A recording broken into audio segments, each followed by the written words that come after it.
Hello बच्चों, good morning. JEE mains 2025 और 22 जनवरी का अटेम्प्ट का ये क्वेश्चन है। इसको देखो क्या पूछ रहा है। जेई मेंस जनवरी 22, ठीक है। जेई मेंस जनवरी 22 2025।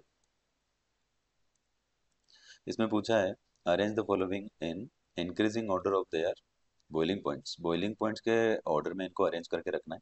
ये आप कहाँ पढ़ते हैं? ट्वेल्थ में। कौन सा चैप्टर? सॉल्यूशन। ट्वेल्थ का जो पहला ही चैप्टर आजकल एनसीईआरटी में, क्योंकि पहला चैप्टर सॉल्यूशन से स्टार्ट होता है, पहले सॉलिड स्टेट से हुआ करता था, राइट। अब देखो सॉल्यूशन में अगर हम डेल्टा टी बी निकालते हैं तो डेल्टा टी बी का फॉर्मूला होता है क्या? के ए बी इंटू मोलैलिटी, और इंटू में आई बी करना पड़ता है जिसको मॉन्ट ऑफ फैक्टर बोलते हैं। ये तो जनरल फॉर्मूला होता है। अभी हम यहाँ सिर्फ और सिर्फ इतना देख रहे हैं, टी बी यानी डेल्टा टी बी है ना, बॉइलिंग पॉइंट में चेंज कितना आया, तो उसको हम इक्वेट करते हैं किसके साथ? मोलालिटी के साथ। यानी वही कंसंट्रेशन टर्म हो गई एक तरह से। ये जो मोलालिटी का है कंसंट्रेशन टर्म है। अभी के लिए हमारे पास जो जो कंसंट्रेशन है वो नोट करके रखते हैं।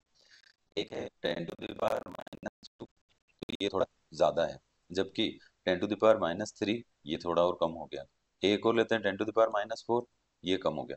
यानी जितनी पावर माइनस में 10 की उतना कम कंसंट्रेशन। तो अभी जो डेटा हमारे पास है उसमें फोर्थ ऑप्शन जो है हमारा, वो क्या है? फोर्थ में जो है वो NaCl के कंसंट्रेशन 10⁻⁻² मोलर दे रखी है। अब इसको हम ऐसे भी लिख सकते हैं 0.01। तो इसको क्या लिख सकते हैं? 0.001। इसको लिखेंगे तो 0.0001, ठीक है। 0.001 ऐसा, ठीक है। तो 0001, ठीक है, ये ऐसा आता है। तो वो ये कह रहे हैं कि जो कंसंट्रेशन ज्यादा होगी बॉइलिंग पॉइंट भी ज्यादा होगा। और कंसंट्रेशन ज्यादा कहाँ है? 10⁻⁻² में। यानी अब आप लिखोगे तो क्या लिखोगे बोलो? पहले क्या आएगा? फोर्थ। तो ये लिखा फोर्थ। उसके बाद क्या आना चाहिए? 10⁻⁻3 लिखा है थर्ड में, तो थर्ड आना चाहिए। फिर उसके बाद आना चाहिए कौन? फर्स्ट। अब ये कहाँ गया सेकंड वाला?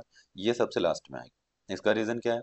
कि यहाँ जो तीन आपको दिख रहे हैं ना, इनमें तो बॉइलिंग वो आयंस बनते हैं। इसका आई की वैल्यू 2 आ जाएगी, राइट। जबकि Cl- ऐसा। लेकिन यूरिया के लिए, तो यूरिया के लिए 10 कोई नहीं आएगा, आई की वैल्यू 1 ही मानी जाएगी। समझ पा रहे हैं? आई मतलब एन बोल दो, ठीक है। एन मतलब कितने आयंस उसके बन गए, ठीक है। इसलिए हम इसका जो आंसर बोलेंगे वो क्या होगा, देखो एक बार। इसमें क्या है?